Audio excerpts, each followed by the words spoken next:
The child's father. Who is he? Shocking revenge. Imagine your beloved wife is pregnant, but the child is not yours. You're devastated, humiliated, craving revenge, and you take a desperate step. This story is shocking and stunning. Family betrayal, jealousy, and thirst for revenge push a man to an incredible act. Who now is the father of his wife's child?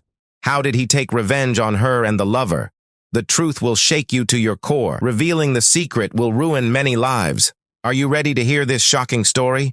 She was trying to make herself invisible in our bathroom. Just to wait until I left the house would have been easier. I could see that she was worried. This was supposed to be so very interesting. After the birth of our third child 23 years ago, I had a vasectomy. It was what Linda had insisted on. Now the kids were gone from home, and we were a young couple once again. Everything had been just fine until about 6 months ago, when I found some contraceptive suppositories in Linda's purse. Ours was a good marriage. I held a great job and could support my family well. Linda had never had to work. As the kids got older, she had begun to volunteer in order to fill her time. Our daughter married at 17.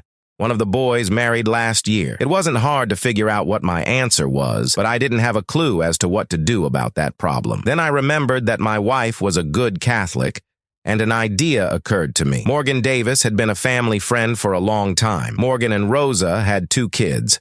For about 10 years or so, Ronnie and his wife Rosa and us would get together regularly. We would go to the theater, baseball, football, hockey games, picnics, or travel a few times. During those times, I never noticed anything between Linda and Morgan that I thought was inappropriate or suggestive. It must have been when I wasn't looking close. She never changed with me. Nothing in her daily self-care or personal habits ever changed. Our sex life never changed one way or the other. Nothing new and nothing discussed. She wasn't any harder or easier. It was by total trust I was able to log onto her phone. Her and my wife exchanged very little comments, surprisingly. What they did say was regular housewife-neighbor type of conversations. Nothing seemed unusual there. That is where it all ended. I managed to piece it together. She regularly erased her history, but I managed to piece it together. They had been together for almost a year. Linda and Ronnie. Rosa didn't know. I made a mental note that I needed to talk to Rosa. The vasectomy was entirely Linda's idea. I would gladly have 2 or 3 more kids. 10 or 15 years ago, of course. The quick snip at the doctor's office that resulted in the initial vasectomy was 5 minutes. The reverse operation itself took close to an hour. The doctor announced that everything had gone well 6 weeks later. 2 months ago, I still had the sperm count of a 23-year-old. I sat at the kitchen table with my coffee and waited. There was no way she couldn't have seen the worried look on my face as she sat down across from me.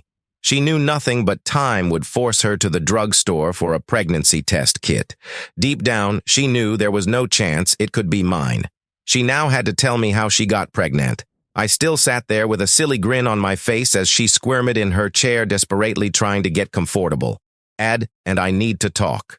The real question is, what in the hell was I thinking? That's actually the first question. It's the first of many. Should I hold on to her or let her go? Since it's my child, am I doomed to stay with her? Should I tell her I'm the father or let her hang herself? Should I tell Rosa? What should I do with Ronnie? Did I shoot myself in the foot? Should I try to convince her Ronnie is the father? Should I vanish into the sunset? Should I seduce Rosa? Will I be able to? What if the father is really Ronnie? Why didn't I just poke holes in the condoms? Do I really want to stay married? To be fair, you only need to answer 10 of the above questions.